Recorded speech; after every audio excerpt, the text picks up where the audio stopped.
And now I have the great pleasure of turning the program over to Matt Farley. Matt is Campus Compact's Chief Strategy and Operations Officer. He also serves as Commissioner of the Connecticut Commission on Community Service and a member of the Connecticut Civic Health Advisory Committee, organized by the Office of the Secretary of State of Connecticut and Everyday Democracy. Matt?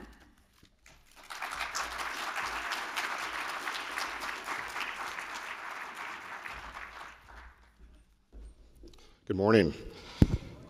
It was hard for Campus Compact to figure out that we were going to have a celestial event when it came to our conference. We didn't plan that well, but you need to understand how hard it is to plan, as a UConn alum, a national championship and a Thomas Ehrlich Award winner back-to-back in days. It's a lot of work, folks. It's a lot of work. Go Huskies. Good morning, my name is Matt Farley, and I am the Chief Strategy and Operations Officer, and I'm honored to be here with you. And in fact, I've missed you, and it's great to have you back. We're excited to help celebrate AmeriCorps' 30th anniversary, and we're proud to be a partner with AmeriCorps during this critical time. Compact was in the room where it happened, as the phrase goes now, and our leadership supported the formation of AmeriCorps back 30 plus years ago now, and then became a long-term partner in advancing the work day to day on the ground. Compact state and national regional affiliates have sponsored dozens and dozens of projects that engage thousands of part-time, full-time AmeriCorps state and national VISTA members, tens of thousands of volunteers through Service Day grants. Through Learn and Serve projects across the country, the Compact and its member campuses advance the knowledge and theory behind service learning, the practice and everyday implementation on campuses through faculty development and a number of partnership programs. And of course, I want to acknowledge what was my favorite when you look back in time, and for the younger folks in the room, you won't know this, the President's Higher Education Community Service Honor Roll. Through that program, we were able to at least celebrate the good work that was happening across the country, and I know a lot of you put in tens of thousands of hours trying to figure out how to do that application and get that recognition. And I want to honor you because I feel your pain and also that celebration that goes along with it. Each of these initiatives help to mobilize students, faculty, and staff, catalyze campus investments, and build the capacity of campus community partnerships to address the critical needs of our communities in education, health, environment, economic mobility, and more. And there is no doubt that AmeriCorps Vista specifically has played a significant role in institutionalizing service learning, community partnership work, and college campuses across the country. While Compact certainly is critical to that, we need to acknowledge the fact that AmeriCorps was fundamental to that process. Today, Campus Compact is proud to continue the tradition by sponsoring 3 AmeriCorps projects to help mobilize higher education to affect change. Our Campus Climate Action Corps seeks to forge campus community partnerships to advance energy efficiency for low-income households, improve at-risk ecosystems, and educate local communities about climate change.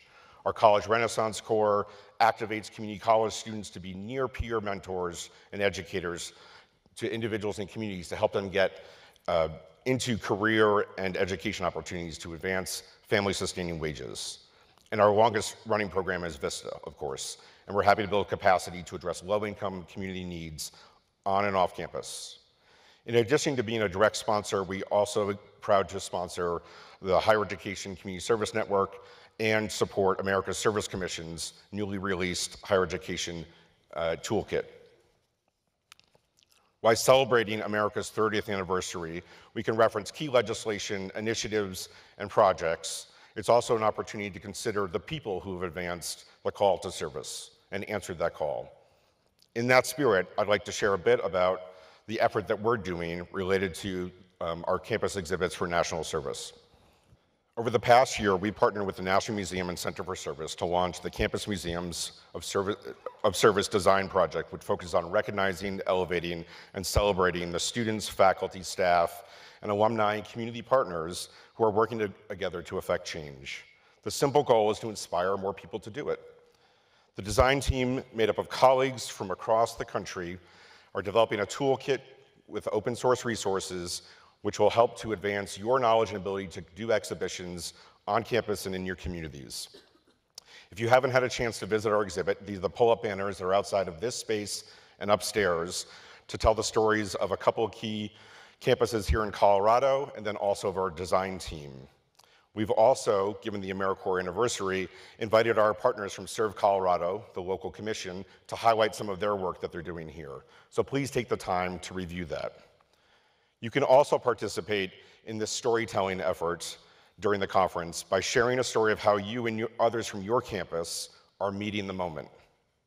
Please scan, you each have a handout on your seat, and scan the QR code associated with it, where you can upload simple information about the work that you're doing and add it to a Padlet and our interactive map of projects that are happening from across the country.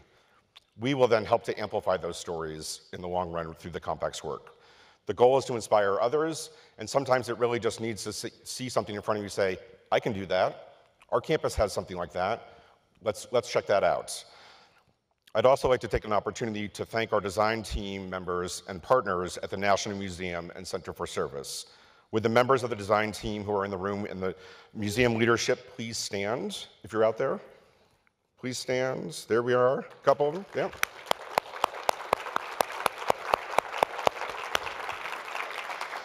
And now on to our program.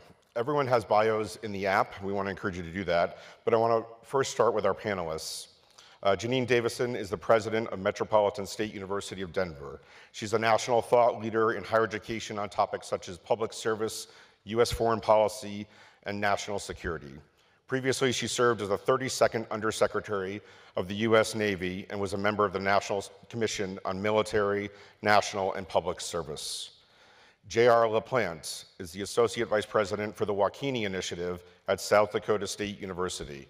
J.R. is a member of the Cheyenne River Sioux Tribe and has held numerous tribal and public leadership roles, including the Assistant United States Attorney and Tribal Liaison with the United States Attorney Office of Sioux Falls, longest business card ever on that one, the state of South Dakota's first Secretary of Tribal Relations, and the Chief Judge for the Crow Creek Sioux Tribe.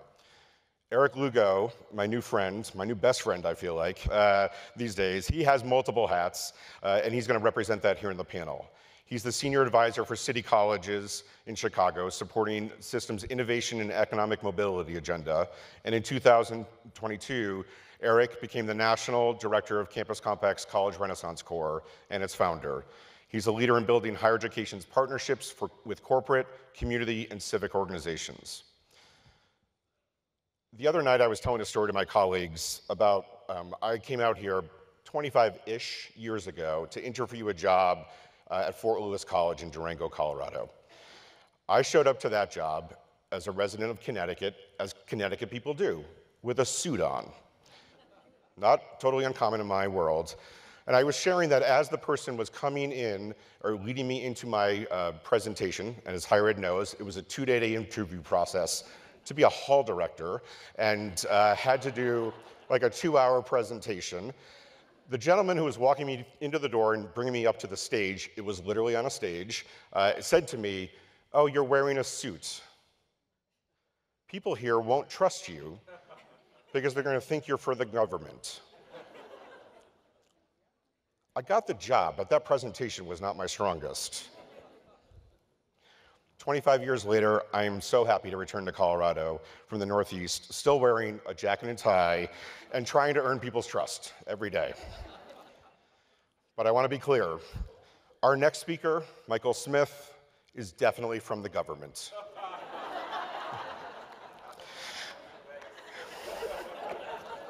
But despite his suit, which is impeccable, by the way, and his government affiliation, here's why I trust Michael, and I want to invite you to too.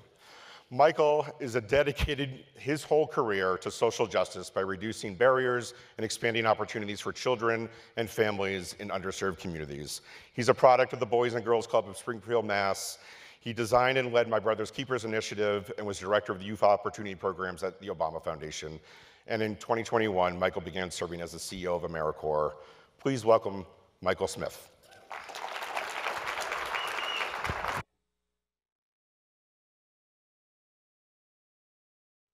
Thanks, Matt. You're not wearing a full suit.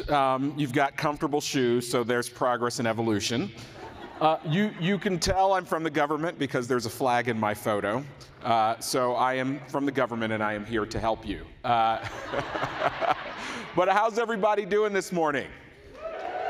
How about when I say, this thing? Okay. When I say fired up, you say ready to serve. Fired up? Ready to serve. Fired up? Ready to serve. It's early in the morning, but you know, it's East Coast time, so I'm feeling a little energetic. It's wonderful to be here today. I bring greetings and gratitude on behalf of President Biden and our entire Biden-Harris administration family, and of course, on behalf of our entire AmeriCorps family. Thank you, Matt, for that kind introduction. It is wonderful to be here. Before I start, I just want to thank everybody in this room for your service and your commitment to community schools. Many of you probably know AmeriCorps has about 200,000 members that serve in nearly 40,000 locations across the country. And education is at the heart of everything we do. Actually, about half of our grant portfolio for AmeriCorps State and National goes to schools. We have about 50,000 AmeriCorps members and AmeriCorps seniors foster grandparents that are serving in nearly 10,000 schools across the country. So chances are, if there is a school, if there is a university, and you see people of goodwill trying to work to tackle a problem, AmeriCorps members for the last 30 years have been excited to be a part of that solution making. So as was mentioned, we are celebrating our 30th anniversary. There are some of you that were there at the very beginning. I like to remind you that were there at the very beginning that I was 13 when AmeriCorps, so I know it looks like that. And it's funny having an opportunity to talk to many of the founders and the creators. You know, Campus Compact was there at the beginning, advocating and pushing. I know it feels like a surprise that 30 years has gone by so quickly, but what an incredible and impactful 30 years it has been. We talk a lot about the idea that in these past 30 years, every single time America called, AmeriCorps answered. Whether that was after 9/11, where AmeriCorps members decided they couldn't serve abroad, but they wanted to serve here in their country. Whether that was after Hurricane Katrina, which was my introduction to the agency, when we saw 40,000 AmeriCorps members serve in Louisiana and Mississippi in the decade after Hurricane Katrina. Long after the cameras were gone, they were still there, moving from recovery to rebuilding to resilience. Or after the COVID-19 pandemic, when so many nonprofits had to close our doors, our colleagues at the Peace Corps had to bring home 8,000 Peace Corps members in 10 days. But AmeriCorps members never stopped. We served 1.3 million people during the COVID-19 pandemic.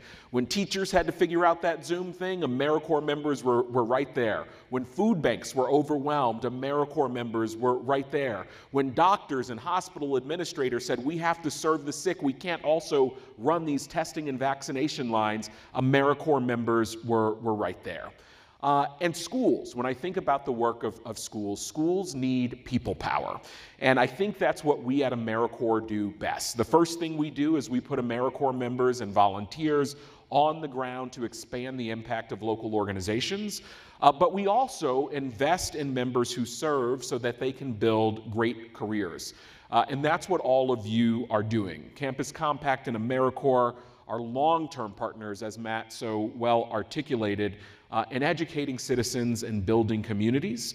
AmeriCorps programs increase the capacity of both community and college partners. I think about the work that we do together with Campus Compact, with our VISTA members who serve as a part of this national cohort that work on projects to support low-income college students, K through 12 students as well. Right now, Campus Compact currently has 42 AmeriCorps members across several states, including right here in Colorado. I'm excited to meet a little later today with some of these members in the College Renaissance Corps program who are empowered community college students that will become industry and community leaders, all while working to boost enrollment rates at community college. So while we are proud of our partnership with Campus Compact, I also want to highlight today that more than 350 higher ed institutions are AmeriCorps grantees or sponsors. And AmeriCorps has more than 330 schools of national service that commit to offering scholarships, application fee waivers, and other benefits to AmeriCorps alums. I don't have to tell this crowd that higher education is an engine of social mobility and economic growth in America. In my community, in my household, I was always taught that education is the key and the driver that you have to break through the systemic barriers that exist. But with costs increasing everywhere, it's crucial that we all take action to make college more affordable and to reduce the burden of student loan debt to ensure equal opportunity to everyone to pursue their education.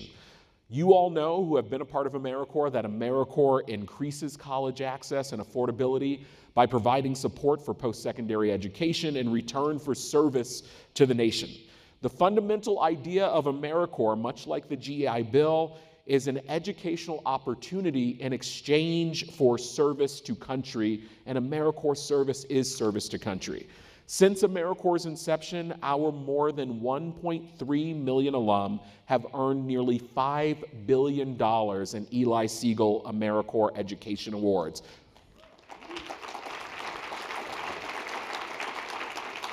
And they are using that money to pay off college, pay for college, or to pay back student loans. So are there any AmeriCorps alums in the room today that have used their education awards? That's what I like to see.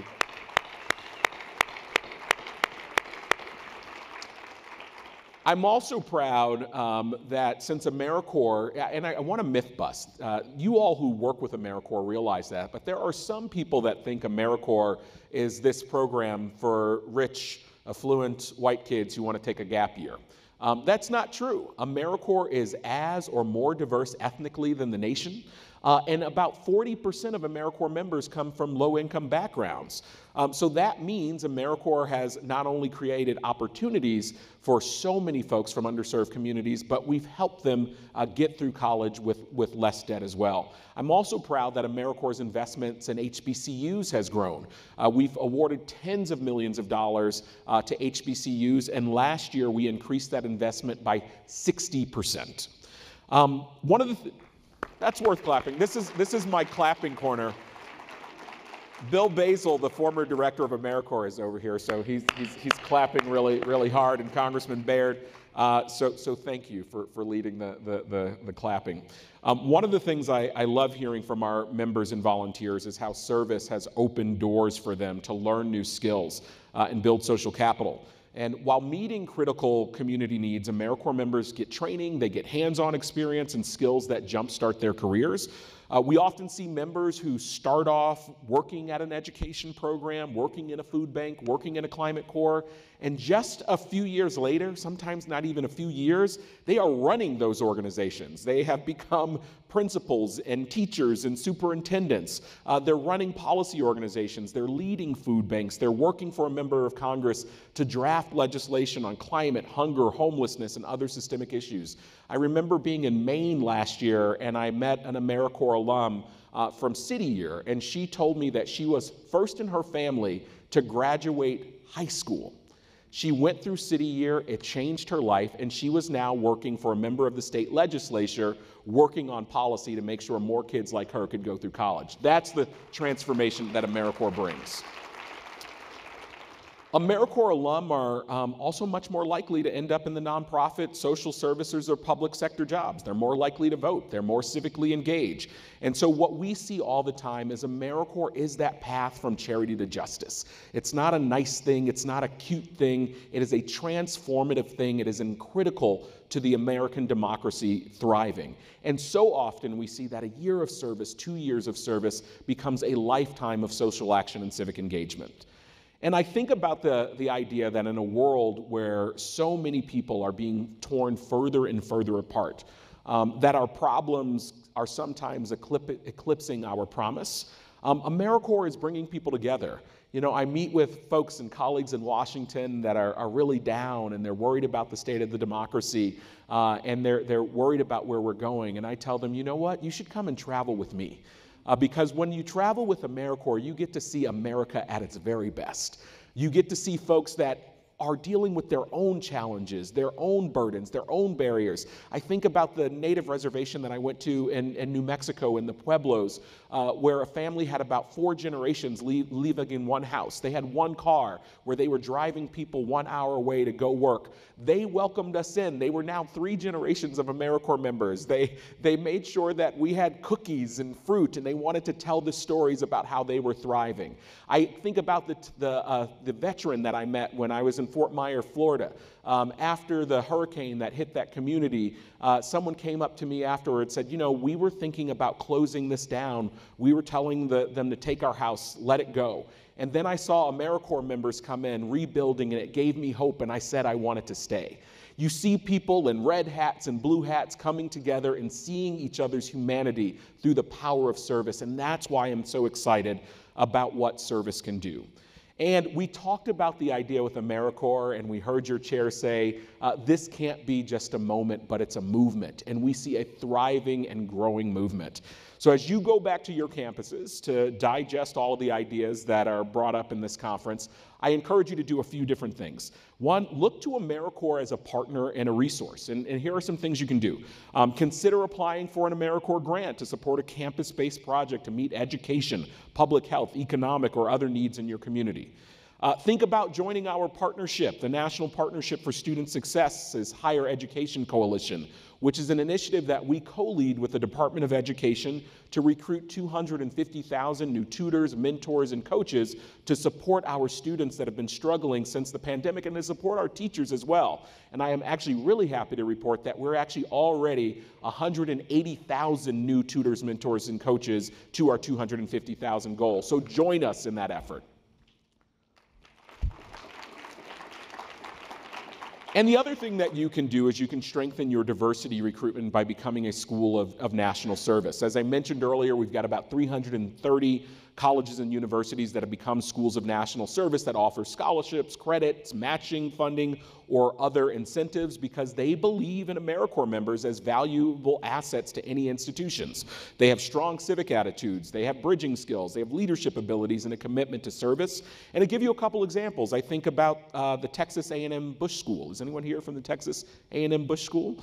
Well, they pay for the application fee for AmeriCorps applicants. They provide priority consideration in the admissions process. They grant aid of $7,000 or more each year for full-time service, which covers about 50 to 100% of tuition or required fees. I think about the Clinton School that offers a limited number of single, double, and triple match scholarships of admitted AmeriCorps alums, Siegel AmeriCorps Education Awards, or I think about states like Arizona, Maryland, and Nebraska that offer in-state tuition for AmeriCorps alum. And I just want to tell you a quick story of how this AmeriCorps transformation shows up in real life. So while I was in Nevada last year for our Tribal Nations convening, I had the opportunity to meet a young woman by the name of Heather, an AmeriCorps member that was serving with Reinvent Schools in Las Vegas. Heather told us that she was a housekeeper in a hotel before the pandemic. And like so many workers in Las Vegas, she was laid off. Like so many hospitality staff during the pandemic. And at that time, she was pregnant, she had a small child, she had a husband that was undocumented, and she didn't have a high school degree, and she told me that things were looking dark and she had no idea what she was going to do. One day, she found this mobile preschool, which is like an RV that goes around to neighborhoods that are under-resourced and provide high-quality preschool programming. And she found a mobile preschool that was run by AmeriCorps members where her son could participate in that mobile preschool program. And over the time, she got to know the staff, she got to know the AmeriCorps members, and they recognized her potential, and they encouraged her to apply for an AmeriCorps position. And she told me that decision changed her life. As an AmeriCorps member, she felt supported by the team, and she was finally able, while doing her AmeriCorps service, to get her GED. And today, Heather has been accepted into college to study early childhood education, and she said she is using her Siegel Education Award to help pay for it at one of our 330 schools of national service. This is the transformation that your work makes possible. Dr. King said this quote that all of you love: anybody can be great because anybody can serve. But the next part of that quote says, You don't need a college degree to serve. You don't need your subject and verb agree to serve. You only need a heart full of grace and a soul generated by love. So I want to thank all of you for your service, for your grace, and for your love that is strengthening communities and transforming lives in ways that we can't even begin to imagine. I'm excited for this conversation today. Thank you for allowing me to be with you.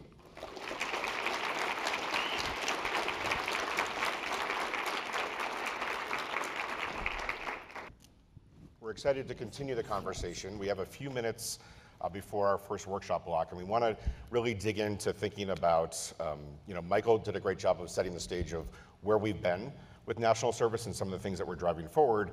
But we want to think about where's higher education going to be thinking and placed in the future of the AmeriCorps partnership work in transforming communities.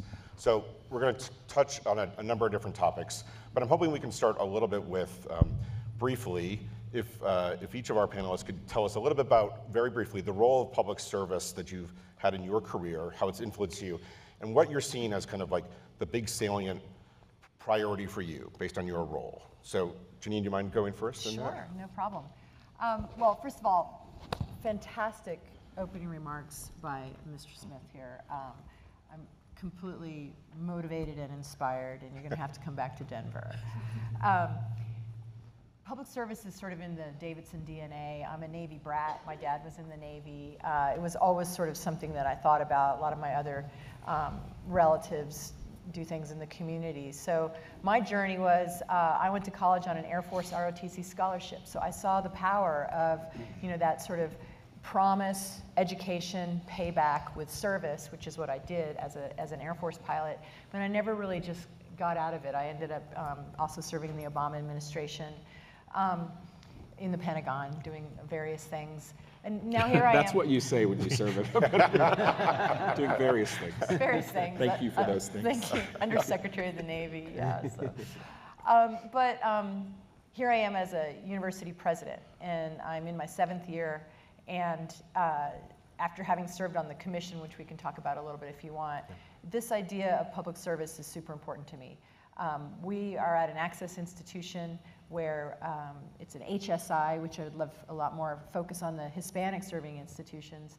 A lot of our students are first in their family ever to go to college, like almost more than half. A lot of them are low income, definitely minority serving institution. And when I see public service, especially even like government service, and as not just a engine for democracy, but for individuals' social mobility.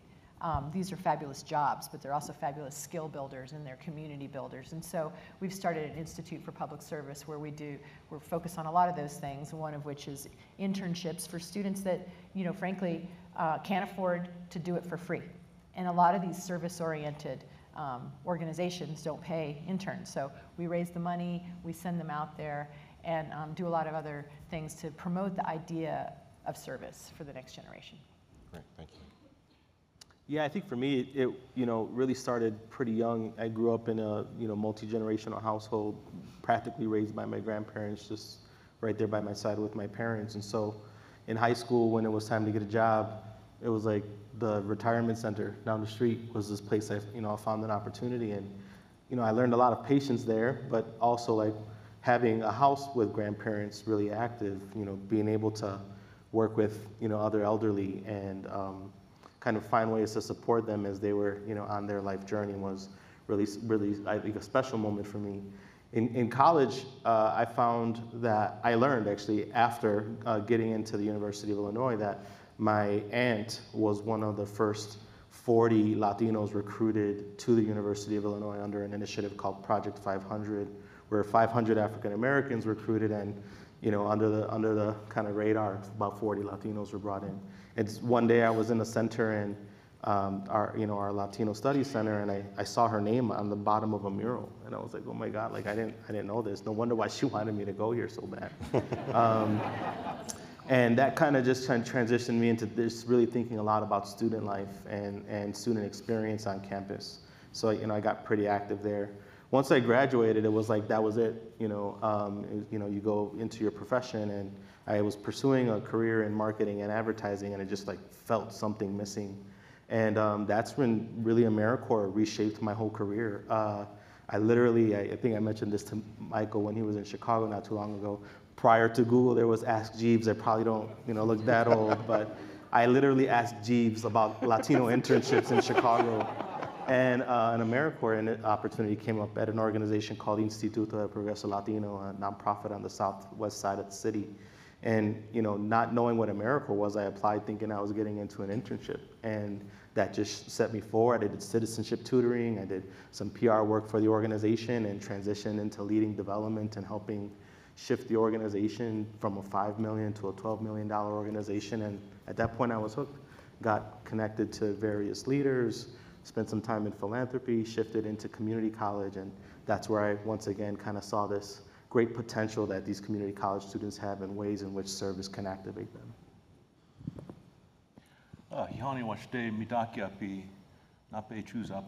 Good morning, relatives in my Lakota language. I meet you with a good handshake today. I always try to use my language because it's one of the things that really distinguishes us as a race. Native America is becoming more diverse, despite what President Trump thinks, and so our language really distinguishes us. You might have mistaken me as a Latino with my facial hair, but I'm actually a Lakota from the Cheyenne River Sioux tribe, and I grew up on the Cheyenne River Sioux Reservation, born and raised in South Dakota. And my father was a boiler maintenance worker for the Bureau of Indian Affairs, which is a federal agency, Michael. My mother was a food service worker at our school cafeteria for the Bureau of Indian Affairs, which is a federal agency under the Department of Interior. And so my parents were always in public service. Neither one of them had a college degree. My father had an 8th grade education. My mother did graduate from high school at a local boarding school. And if we have more time to talk about the legacy of boarding schools and its impact on Native Americans, I'd love to have that conversation. It's not a great legacy, but both of my parents were products of the boarding school. And, but I learned about public service through them. I learned the value of hard work. I learned the value of contributing to local community. And as the first speaker talked about, doing place-based work. And all my life, I've been trying to make my reservation better, to improve upon the quality of life and the outcomes by trying to address historical problems in an indigenous way. We've always been blockaded from that because the dominant society always imposes upon us their ways of doing things. And so we're always trying to do things our way. It's not always validated, but I've always worked to try to work toward that end. And when I became a lawyer in 2010, I'm happy to say that I started off my legal career as an AmeriCorps Equal Just Legal Fellow. And so I immediately fell right into that public service vein, and I continued to that to this day. My AmeriCorps service project was, there was an old issue of land fractionation on Indian lands. This was pre-Cobell, before the Cobell settlement. This land fractionation issue was a huge problem. And so my idea was to write Indian wills. And I had no idea how to do a legal clinic, but I brought in lawyers from across the country, my Equal Justice Works partners, and we wrote 78 wills in 4 days on 5 different Indian reservations. And well, thank you. And away we went. And from that point on, I spent 1 year practicing law, and the rest of the time, I was tapped for these leadership positions in the state of South Dakota. And that's where I'm at today. I'm now the Associate Vice President for South Dakota State University, but it started with an AmeriCorps service opportunity. Thank you. I'd like to go back to the commission report that you were involved with, and I'm wondering if you can kind of, I know it was an extensive report with a lot of recommendations, but I'm wondering from your perspective, where are the high priorities for higher education that you can kind of say we should be leaning in now, given your context as a college president? Sure. So the National Commission for Military National Public Service effort, it was motivated, frankly, by this notion of, well, there aren't any more restrictions for women in combat. Shouldn't they be required to sign up for selective service? But then it became something much bigger. And so that was part of it. And as we got started, I'll tell you what, the AmeriCorps people showed up in force. They were like, service, man, let's talk about this, right? And so a lot of the stuff that we were thinking about doing at the end of the 3 years, a huge part of our report and the recommendations centered around service, civic education. I don't think it was someplace we thought we were going to go, but we started by asking the why. Like a bunch of us on this commission, you know, we're all public service, we've drank Kool-Aid, we think it's all great, but we realized, you know, wait a second, we have to explain to the American people why service matters. And why it matters is our democracy. And then we started digging a little deeper and peeling the onion back, and what we realized was our democracy is a little bit at risk, and part of that is civic education. Across the country, K-12 and higher ed, people are not teaching it the way they used to teach it, or at all, and it matters. And so a big part of that was the civic education. And then another big part was organizations like AmeriCorps in particular. There is a perception, and there has been a perception, and I think it's because of the way the AmeriCorps was founded, that it's for, you know, rich white kids that are going to come down into the inner city and, you know, tell everybody da-da-da-da. Has so evolved since then. Yes. It's so amazing. And so now they've got generations of people whose lives have been changed either by being a kid where AmeriCorps people show up or being in AmeriCorps. And so the other big area of recommendations was we need to build this up. And you know, I am a beneficiary of a 4-year scholarship from the military in return to serve. We wanted that for AmeriCorps people. We wanted to say, we need to put a lot more federal dollars on this. We need to fund it in a way that low-income people can actually afford to do it, so that it's not just a charity volunteer give back with a tiny little stipend. It needs to be serious, needs to be real, needs to be funded, and it needs to incorporate higher education. What she said. Yes.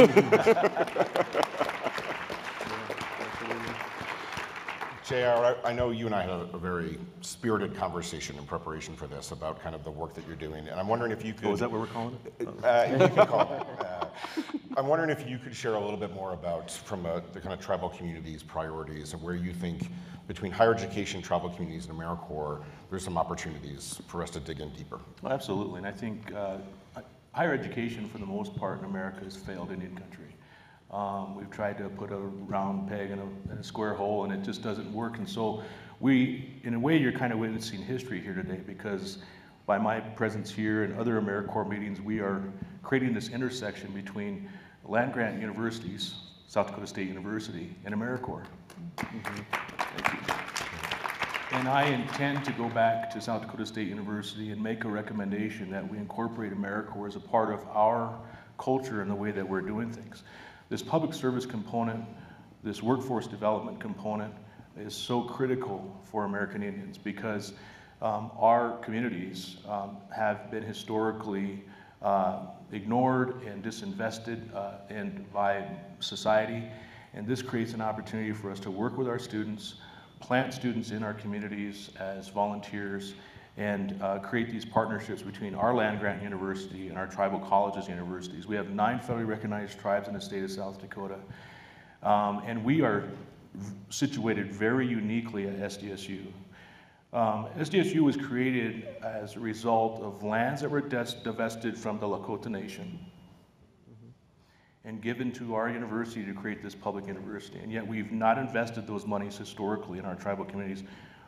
We've been doing that for 5 years, creating a scholarship program and on-campus programs. The next step is to take the community step, where we're involving community, where we're working with community to create these workforce opportunities. And I think AmeriCorps is going to be key in doing that. That's my plan, that's my intention.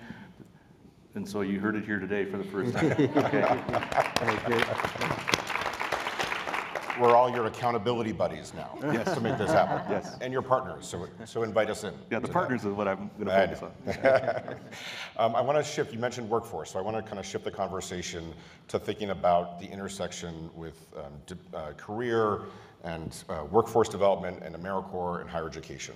So in February, LinkedIn released an analysis called The Most In-Demand Skills of 2024, shockingly, communication, customer service, and leadership continue to be business-critical skills in the age of AI. Other emerging skills like problem-solving, research showcase the importance of upskilling, reskilling, and adapting the world of work. A lot of folks, we already know in this room that engagement with communities is transformational for students in many ways and prepares them. And obviously the work of AmeriCorps prepares civic leadership skills that are very much transferable. But Michael, if you don't mind starting us off on this one, but how do you think AmeriCorps, and how are you leading AmeriCorps' transition to position itself to be a skills building leader, in our country? Thank you for the question. This has been a wonderful shift in the way that we outwardly think about AmeriCorps' role. For those of you who were around at the founding, there were some arguments about whether or not AmeriCorps is a job and should we be paying people to volunteer. And I think there were some people that were worried that AmeriCorps members might take union jobs. But what we've seen over the past 30 years is AmeriCorps has this ability to be an incredible pipeline into the workforce and into industries that are oftentimes missing workers, especially proximate workers. And so AmeriCorps really isn't a pit stop, it's a pathway, and we've seen that over and over again. I shared during my remarks a recent study. We found 75% of AmeriCorps members stay in the social sector. The skills that they gain are phenomenal. We have 88% of our grantees that actually hire AmeriCorps members. Many of them create jobs after they see the work that their AmeriCorps members do. We were just with a group of NCCC AmeriCorps members yesterday that are doing tax, NCCC, that are doing tax preparation work for low-income Americans and returning millions of dollars. And they were, there was a young man that had worked in a congressional office, and he said, I was shy, I wasn't confident, I am now the opposite of those things. People said, I was afraid of taxes, now I know that I can do this is something that I can do. It develops leadership, it develops character, and these are skills that folks want. And I'll give you a couple of examples of what that looks like for us today. So FEMA Corps, which is an AmeriCorps program that we launched after Hurricane Sandy 10 years ago. FEMA saw these AmeriCorps members that were helping out after Hurricane Sandy, that were being creative and innovative. An AmeriCorps member had figured out that you could use an iPad or some sort of tablet instead of bringing people back to an office to use a computer. And we need those folks. And so for 10 years, we've had AmeriCorps FEMA Corps. FEMA has hired 25% of our FEMA Corps AmeriCorps alum. You can't go to FEMA headquarters without meeting an AmeriCorps member in the hallway. The last 2 graduating classes, 70% of them got job offers from FEMA. A similar thing came after the pandemic, where CDC came to us and said, hey, we need 80,000 more public health workers than we have. We see what you're doing. We see the skills that you have. And for most of our workforce programs, CDC, they're small. They require graduate degrees. Can you help us? So today, we've launched Public Health AmeriCorps. We have about 4,000 Public Health AmeriCorps members that are serving right now, and they look like the communities. They are incredibly diverse. 50% of them don't have college degrees at all. 90% of them don't have master's degrees, and they are already beginning to get the training that they need from CDC and partners to go into those careers. And then the last example that I would give to you is President Biden's new American Climate Corps, which we are proud to be the hub of at AmeriCorps. We know that this next generation is experiencing climate anxiety, and they want to turn that anxiety into action. When we launched American Climate Corps, 50,000 people raised their hands in 4 weeks saying they want to be a part of it. And we believe the reason they want to be a part of it is it's not only a year of service, but it is a promise of closer to a life-sustaining wage. And it's providing you the careers and the intentional support to keep you in climate, energy, and green jobs of the future, good paying jobs of the future. And so in our notices of funding and the partnerships that we do, we are leaning forward and making sure that AmeriCorps is that pathway that accelerates economic and educational opportunity. That's great. Yeah, awesome.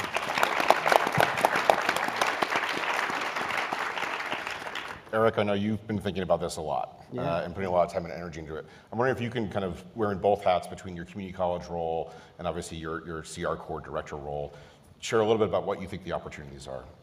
Yeah, well, when in moments of downturn, many times the nation turns to community college to be kind of a rapid way to re-engage folks in in-demand jobs. And I'd say, at the height of the pandemic, as we started really thinking about inclusive economic recovery, you saw really an upswell of attention and resources going into the community college environment. All of that was really important given the types of students that are going to community college first. At City Colleges, 85% of our 70,000 students are African American, Latino, and Asian. 4 or 5 of our colleges are Hispanic serving institutions. 3 of them are predominantly Black institutions. And wholesale, look at any kind of major metro, and you're going to see the majority of diverse students likely at the community college first in some way.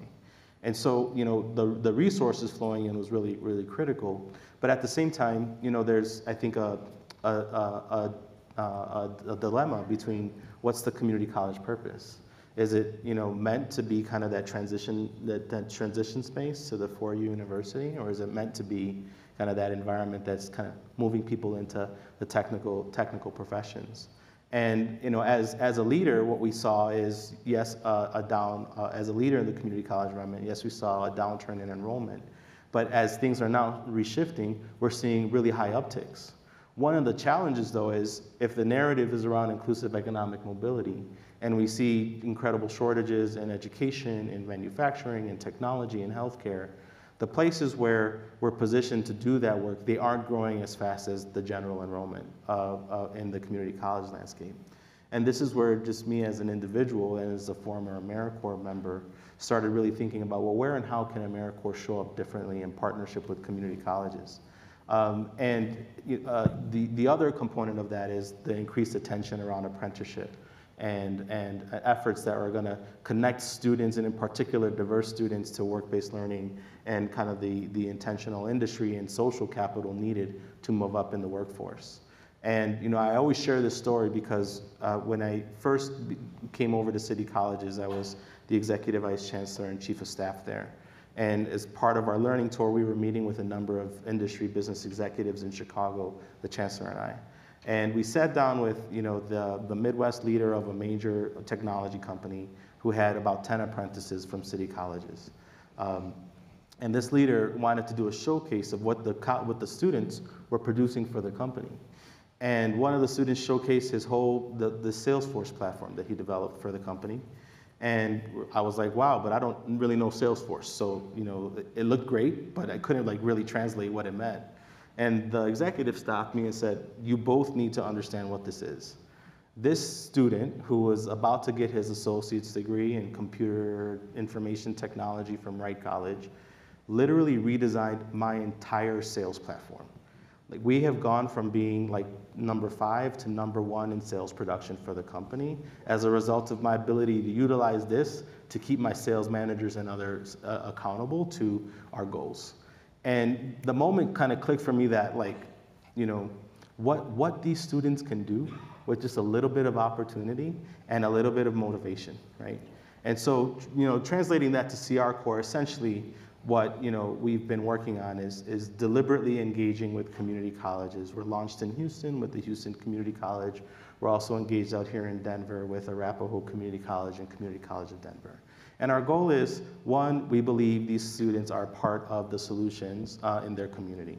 2, how can they be more intentionally connected with service in a way that does support their financial needs, but also sharpens and strengthens their ability to develop that social network, that business network, and then go be leaders not only in industry, but also their community. So we're seeing a great deal of momentum. I think what you said, Michael, about the life-sustaining wage is critical. We are pouring into that in a really substantive way. Most community college students are working part-time. They're dealing with many financial and personal responsibilities. We can't promise them even a minimum wage job at this point. We have to go further than that. And we've had members now leave their jobs in grocery stores, no offense to Lyft and Uber, but if I'm driving Lyft, I'm not developing my career. Yeah. So if I can shift to a service experience, it's more integrated with what I'm studying and passionate about, and receive a real and give a real contribution back, then they're going to make that choice. So we're on a path.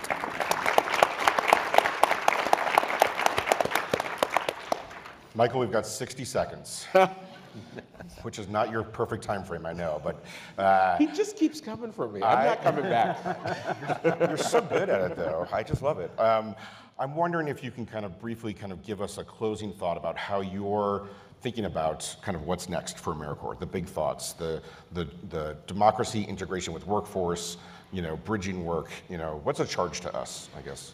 So 3 major priorities for AmeriCorps in the coming year, and it's really about equity, impact, and unity. On the equity side of things, systemic challenges require systemic solutions, which is why we've raised the living allowance 3 times for AmeriCorps members, and President Biden has called on us to get to a minimum of $15 an hour and asking Congress to move that budget. It's why we are moving policy. Thank you.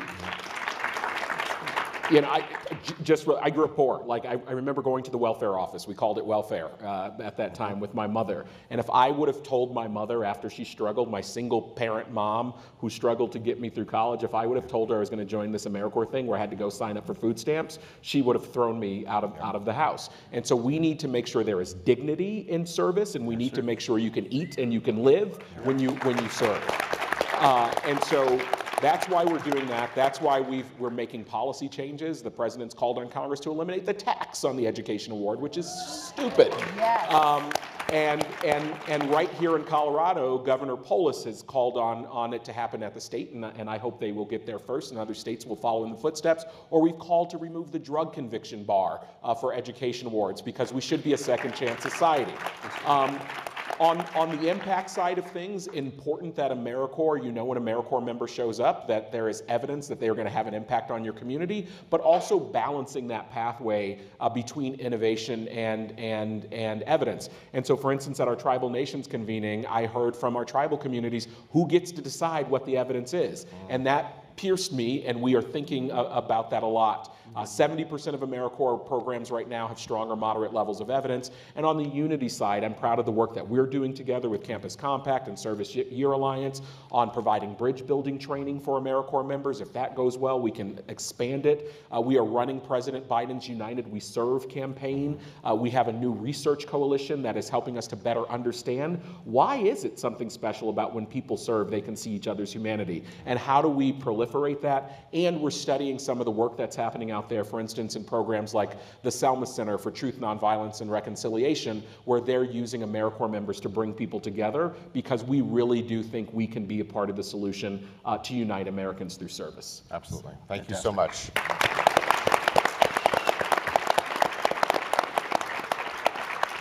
I don't know about you, but I'm fired up and ready to serve. And I appreciate this panel, the expertise that you bring, the passion that you bring, and really the way that you're leading the force behind all the change that's happening. So thank you so much. We have we need to transition quickly, of course, because we've got a packed schedule. Folks, we begin in about 15 minutes, our next round of workshops. But one last expression of gratitude to our panelists for the time today.